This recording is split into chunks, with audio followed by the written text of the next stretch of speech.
50 वर्ष से ऊपर था, तब भी युवकों से अधिक बलिष्ठ और दृढ़ था। चमड़े पर झुर्रियां नहीं पड़ी थी। वर्षा की झड़ी में, पूस की रातों की छाया में, कड़कती हुई जेठ की धूप में नंगे शरीर घूमने में वो सुख मानता था। उसकी चढ़ी मूछें बिच्छू के डंक की तरह देखने वालों की आंखों में चुभती थी। उसका सांवला रंग सांप की तरह चिकना और चमकीला था। उसकी नागपुरी धोती का लाल रेशमी किनारा दूर से ही ध्यान आकर्षित करता। कमर में बनारसी स्लेहे का फेंटा जिसमें सीप की मूठ का बिछुआ खुसा रहता था।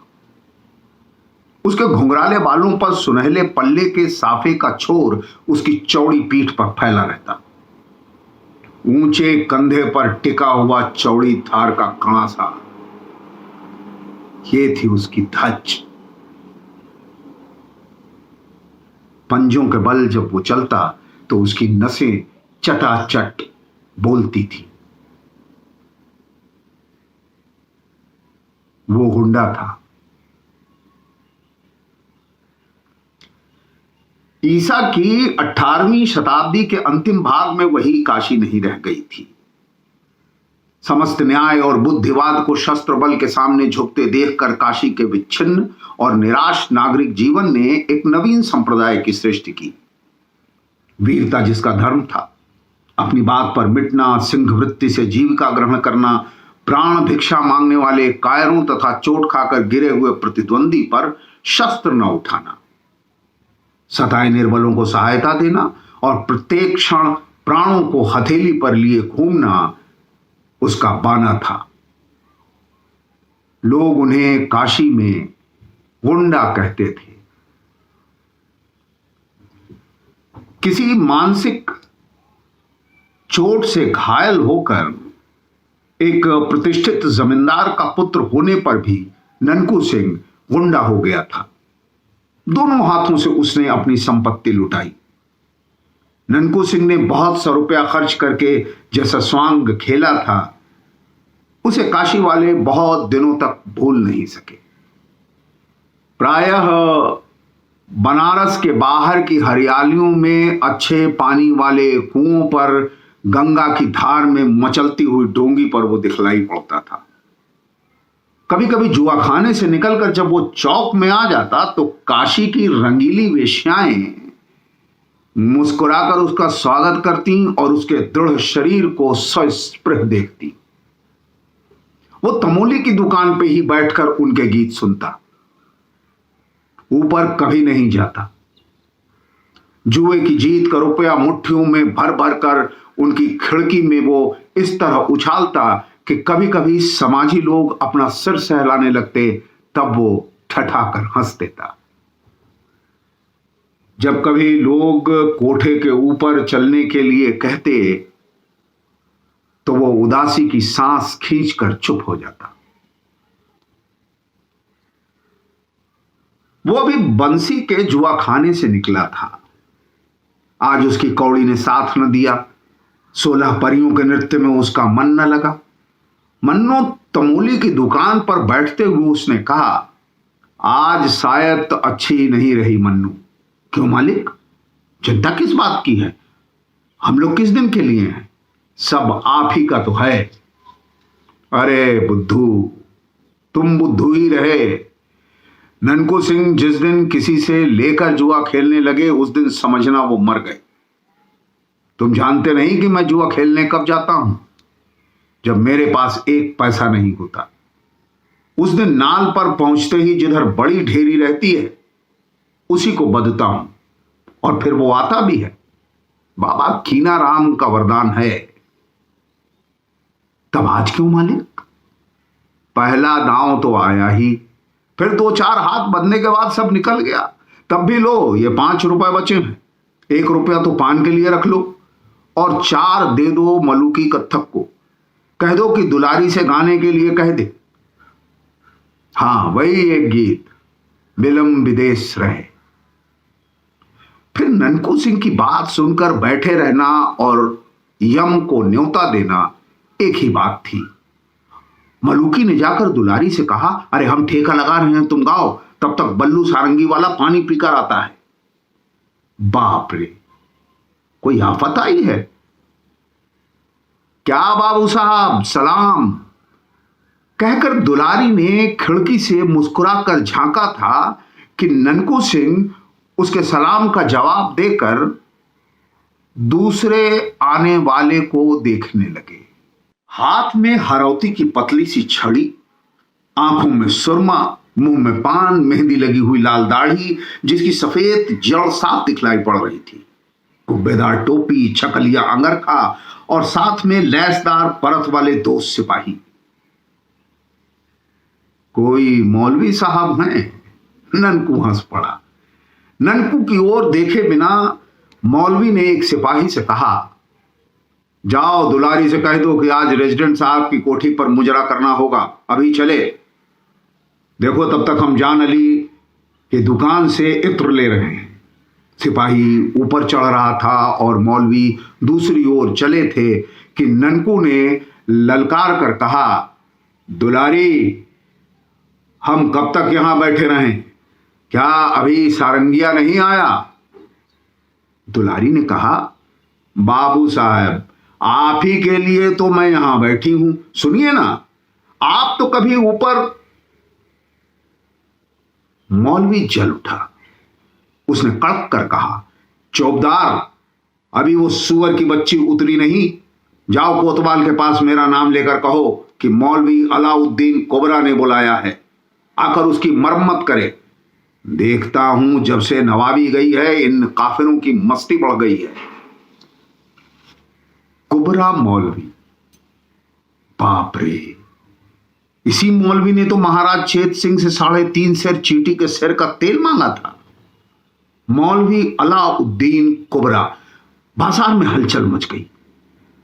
ननकू सिंह ने मन्नू से कहा, क्यों चुपचाप बैठोगे नहीं? दुलारी से कहा, वहीं से भाई जी, इधर उधर हिलने का काम नहीं, तुम गाओ, हमने ऐसे घसियारे बहुत देखे हैं। अभी कल रमल के पासे फेंक कर अधेला अधेला मांगता था, आज चला है रौब गांठने। अब कोबरा ने घूम कर बाबू ननकू सिंह की ओर देख कर कहा, कौन है ये पाजी? तुम्हारे चाचा बाबू ननकू सिंह के साथ ही पूरा बनारसी झापड़ पड़ा। कोबरा का सिर घूम गया। लैस के परतले वाले सिपाही दूसरी ओर भाग चले और मौलवी साहब चुधिया कर जान अली की दुकान पर लड़खड़ाते गिरते पड़ते किसी तरह पहुंच गए।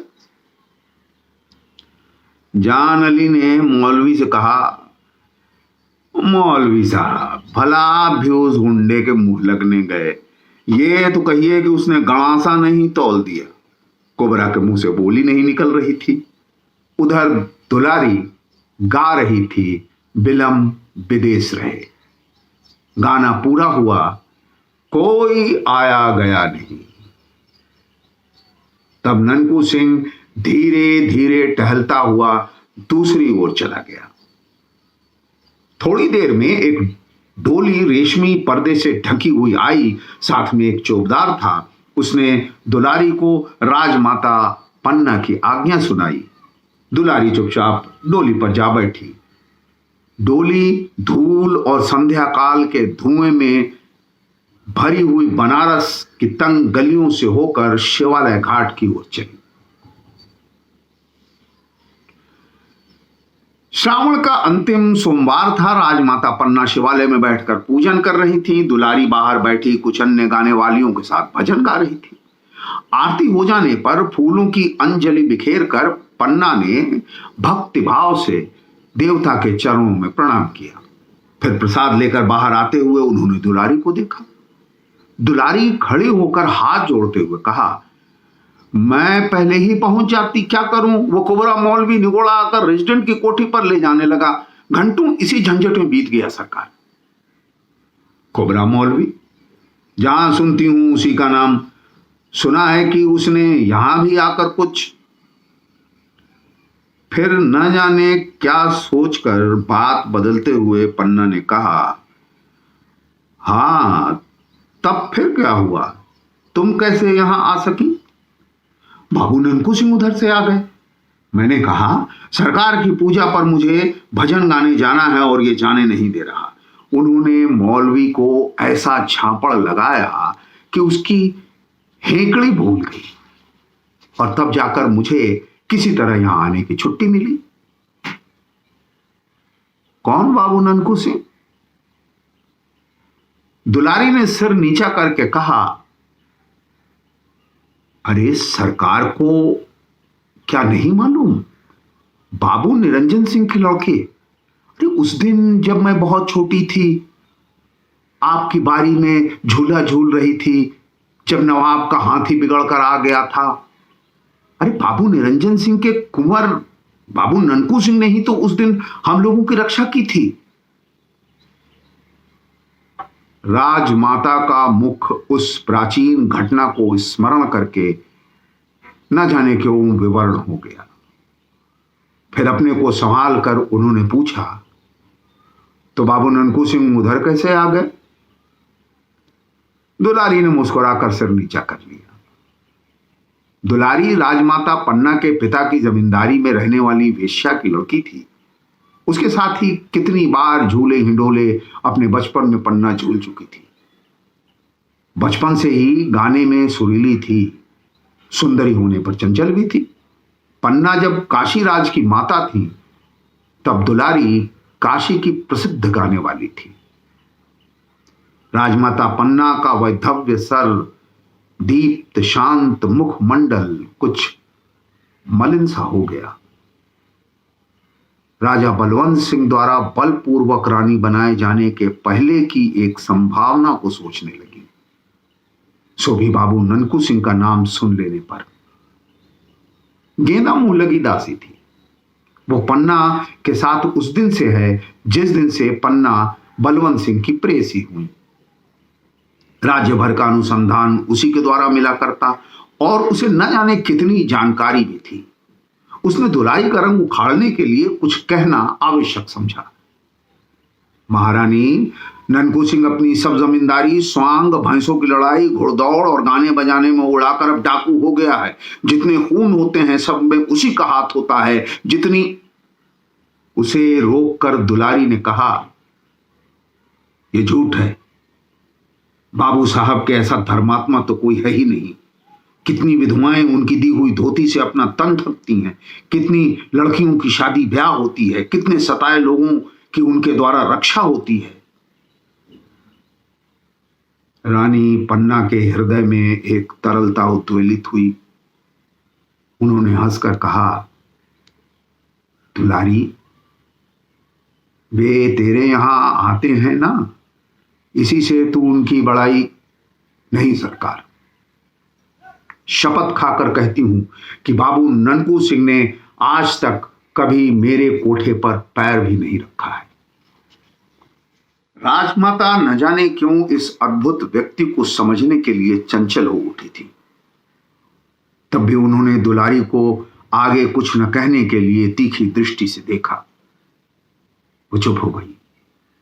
पहले पहर की शहनाई बजने लगी। दुलारी छुट्टी मांगकर डोली पर बैठ गई। तब गेंदा ने कहा, सरकार, आजकल नगर की दशा बड़ी बुरी है। दिन दहाड़े लोग लूट लिए जाते हैं। सैकड़ों जगह नाल पर जुए में लोग अपना सर्वस्व गंवाते हैं। बच्चे फुसलाए जा रहे हैं। गलियों में लाठियां और छुरा चलने के लिए टेढ़ी भौएं ही कारण बन जाती हैं। उधर रेजिडेंट साहब से महाराजा की अनबन चल रही है। राजमाता चुप रही। दूसरे दिन राजा चेत सिंह के पास रेजिडेंट माखिम की चिट्ठी आई, जिसमें नगर की दुर्व्यवस्था की कड़ी आलोचना थी। डाकुओं और गुंडों को पकड़ने के लिए उन पर कड़ा नियंत्रण रखने की सम्मति भी थी। कुबरा मौलवी वाली घटना का भी उल्लेख था। उधर हेस्टिंग के आने की भी सूचना थी। एक दिन ननकू सिंह सुंबा के नाले के संगम पर ऊंचे सिटीले की घनी हरियाली में अपने चुने हुए साथियों के साथ दूधिया छान रहे थे। आज उन्हें नशा नहीं चढ़ रहा था। गंगा में उनकी पतली डोंगी बड़ की जटा से बंधी थी, कत्थकों का गाना हो रहा था, 4 उलाकी इक्के कसे कसाए खड़े थे। ननकू सिंह ने अकस्मात कहा, मलूकी आज गाना नहीं जमता, उलाकी पर बैठ कर जाओ, दुलारी को बुला लाओ। 1 घंटे में दुलारी सामने आ गई। बाबू ननकू सिंह ने कहा, दुलारी आज गाना सुनने का मन कर रहा है। इस जंगल में क्यों? उसने सशंक हंसकर कुछ अभिप्राय से पूछा। तुम किसी तरह का खटका न करो, ननकू सिंह ने हंसकर कहा। यह तो मैं उस दिन महारानी से भी कहा आई थी। क्या? किससे? राजमाता पन्ना देवी से। फिर उस दिन गाना नहीं जमा। दुलारी ने आश्चर्य से देखा कि तानों में ननकू की आंखें तर हो जाती हैं। गाना बजाना समाप्त हो गया था। मंदिर के समीप ही छोटे से कमरे में ननकू सिंह चिंता में निमग्न बैठा था। आंखों में नींद नहीं और सब लोग तो सोने लगे थे। दुलारी जाग रही थी। वो भी कुछ सोच रही थी। आज उसे अपने को रोकने के लिए कठिन प्रयत्न करना पड़ रहा था, किंतु असफल होकर वो उठी और ननकू के समीप धीरे धीरे चली आई। कुछ आहट पाकर ननकू सिंह ने पास ही पड़ी तलवार उठा ली। तब तक हंसकर दुलारी ने कहा, बाबू साहब, ये क्या, स्त्रियों पर भी तलवार चलाई जाती है? छोटे से दीपक के प्रकाश में वासना भरी रमणी का मुख देखकर ननकू हंस पड़ा। उसने कहा, क्यों भाई जी, क्या इसी समय जाने की पड़ी है? मौलवी ने फिर बुलाया है क्या? दुलारी ननकू के पास बैठ गई। ननकू ने कहा,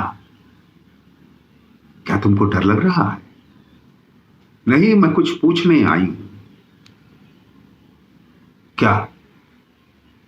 क्या?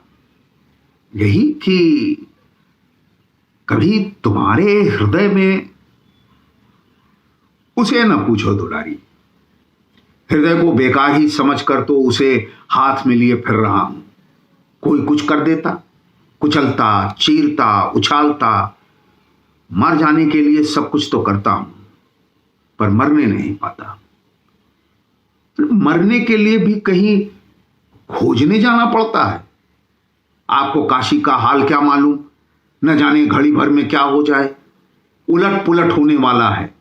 क्या बनारस की गलियां जैसे काटने को दौड़ती हैं। कोई नई बात हुई है क्या इधर? अरे, कोई हेस्टिंग्स आया है। सुना है उसने शिवालय घाट पर तेलंगों की कंपनी का पहरा बैठा दिया है। राजा चेत सिंह और राजमाता पन्ना वहीं हैं। कोई कोई कहता है कि उनको पकड़कर कलकत्ता भेजने।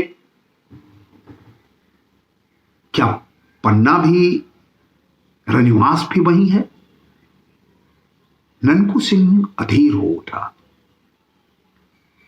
क्यों बाबू साहब, आज रानी पन्ना का नाम सुनकर आपकी आंखों में आंसू क्यों आ गए? सहसा ननकू का मुख भयानक हो उठा। उसने कहा, चुप रहो, तुम उसको जानकर क्या करोगी? वो उठ खड़ा हुआ, उद्विग्न की तरह ना जाने क्या खोजने लगा। फिर स्थिर होकर उसने कहा, दुलारी, जीवन में आज ये पहला ही दिन है कि एकांत रात में एक स्त्री मेरे पलंग पर आकर बैठ गई है। मैं चिरकुमार अपनी एक प्रतिज्ञा का निर्वाह करने के लिए सैकड़ों अपराध, असत्य करता फिर रहा हूं। क्यों? तुम जानती हो, मैं स्त्रियों का घोर विद्रोही हूं। और पन्ना, किंतु उसका क्या अपराध? अत्याचारी बलवंत सिंह के कलेजे में बिछुआ मैं न उतार सका, किंतु पन्ना उसे पकड़कर गोरे कलकत्ता भेज देंगे। वहीं ननकू उन्मत्त हो उठा। दुलारी ने देखा ननकू अंधकार में ही वट वृक्ष के नीचे पहुंचा और गंगा में उमड़ती हुई धारा में डोंगी खोल दी। उसी अंधकार में दुलारी का हृदय कांप उठा। 16 अगस्त सन 1781 को काशी डामाडोल हो रही थी। शिवालय घाट में राजा चेत सिंह लेफ्टिनेंट ईस्टाकर के पहरे में थे। नगर में आतंक था, दुकानें बंद थी, सड़कें सूनी पड़ी थी। तेलंगों की कंपनी के आगे आगे कोबरा मौलवी कभी कभी आता जाता दिखाई पड़ता था। उस समय खुली हुई खिड़कियां भी बंद हो जाती थी। भय और सन्नाटे का राज्य था। ननकू उन्मत्त था। उसके थोड़े से साथी उसकी आज्ञा पर जान देने के लिए तुले थे। वो नहीं जानता था कि राजा चेत सिंह का क्या राजनीतिक अपराध है। उसने कुछ सोचकर अपने थोड़े से साथियों को फाटक पर गड़बड़ मचाने के लिए भेज दिया। इधर अपनी डोंगी लेकर शिवालय की खिड़की के नीचे धारा काटता हुआ पहुंचा। किसी तरह निकले हुए पत्थर में रस्सी अटकाकर उस चंचल डोंगी को उसने स्थिर किया और बंदर की तरह उछलकर खिड़की के भीतर हो रहा। उस समय वहां राजमाता पन्ना और राजा चेत सिंह से बाबू मनिहार सिंह कह रहे थे, आपके यहां रहने से हम लोग क्या करें, ये समझ में नहीं आता। पूजा पाठ समाप्त करके आप रामनगर चली गई होती तो ये। तेजस्विनी पन्ना ने कहा, अब मैं रामनगर कैसे चली जाऊं? मनिहार सिंह दुखी होकर बोले, कैसे बताऊं, मेरे सिपाही तो बंदी हैं। इतने में फाटक पर कोलाहल मचा। राज परिवार अपनी मंत्रणा में डूबा था कि ननकू सिंह का आना उन्हें मालूम ही नहीं हुआ। सामने का द्वार बंद था। ननकू ने जैसे सबको सचेत करते हुए कहा, महारानी कहां है? सबने घूम कर देखा। एक अपरिचित वीर मूर्ति, शस्त्रों से लदा हुआ पूरा देव। चेत सिंह ने पूछा, तुम कौन हो? राज परिवार का एक बिना दाम का सेवक। पन्ना के मुंह से हल्की सी एक सांस निकल कर रह गई। उसने पहचान लिया, इतने वर्षों के बाद वही ननकू सिंह। मनिहार सिंह ने पूछा, तुम क्या कर सकते हो? मैं मर सकता हूं। पहले महारानी को डोंगी पर बिठाइए, नीचे दूसरी डोंगी पर अच्छे मल्लाह हैं, फिर बात कीजिए। मनिहार सिंह ने देखा एक डोंगी पर 4 मल्लाह के साथ खिड़की से नाव सटाकर प्रतीक्षा में है। मनिहार सिंह ने पन्ना से कहा, चलिए मैं साथ चलता हूं। राजमाता पन्ना जैसे कुछ कहते कहते रुक गई और चेत सिंह को देखकर पुत्र वत्सला ने संकेत से एक प्रश्न किया। उसका उत्तर किसी के पास न था। मनिहार सिंह ने कहा, तब मैं यहीं। ननकू ने हंसकर कहा, मेरे मालिक आप नाव पर बैठें। जब तक राजा भी नाव पर न बैठेंगे तब तक 17 गोली खाकर भी ननकू सिंह जीवित रहने की प्रतिज्ञा करता है। पन्ना ने ननकू को देखा। एक क्षण के लिए चारों आंखें मिली, जिनमें जन्म जन्म का विश्वास ज्योति की तरह जल रहा था। फाटक बलपूर्वक खोला जा रहा था। ननकू ने उन्मत्त होकर कहा, मालिक जल्दी कीजिए। दूसरे क्षण पन्ना डूंगी पर थी और ननकू सिंह फाटक पर ईस्टाकर के साथ। चेतराम ने आकर एक चिट्ठी मनिहार सिंह के हाथ में दी। लेफ्टिनेंट ने कहा, आपके आदमी गड़बड़ मचा रहे हैं, अब मैं अपने सिपाहियों को गोली चलाने से नहीं रोक सकता। मेरे सिपाही यहां कहां हैं साहब? मनिहार सिंह ने हंसकर कहा। बाहर कोलाहल मचने लगा। चेतराम ने कहा, अरे पहले चेत सिंह को कैद कीजिए, कौन ऐसी हिम्मत करता है? कड़क कर कहते हुए बाबू मनिहार सिंह ने तलवार खींच ली। अभी बात पूरी न हो सकी थी कि कोबरा मौलवी वहां पहुंचा और आते ही कोबरा मौलवी ने कहा, देखते क्या हो चेतराम, चेत सिंह को कैद करो। चेतराम ने राजा के ऊपर हाथ रखा ही था कि ननकू के सधे हुए हाथ ने उसकी भुजा उड़ा दी। ईस्टाकर आगे बढ़े। मौलवी साहब चिल्लाने लगे। ननकू सिंह ने देखते देखते ईस्टाकर और उसके कई साथियों को धराशायी कर दिया। फिर मौलवी साहब कैसे बचते? ननकू सिंह ने कहा, क्यों, उस दिन के छापड़ ने तुमको समझाया नहीं?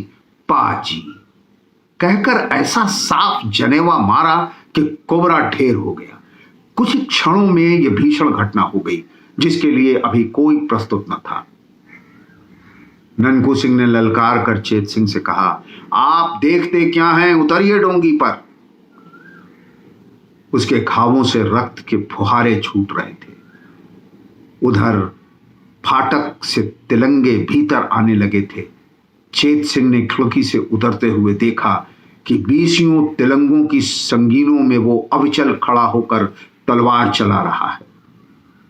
ननकू के चट्टान सदृश शरीर से गैरिक की तरह रक्त की धारा बह रही है।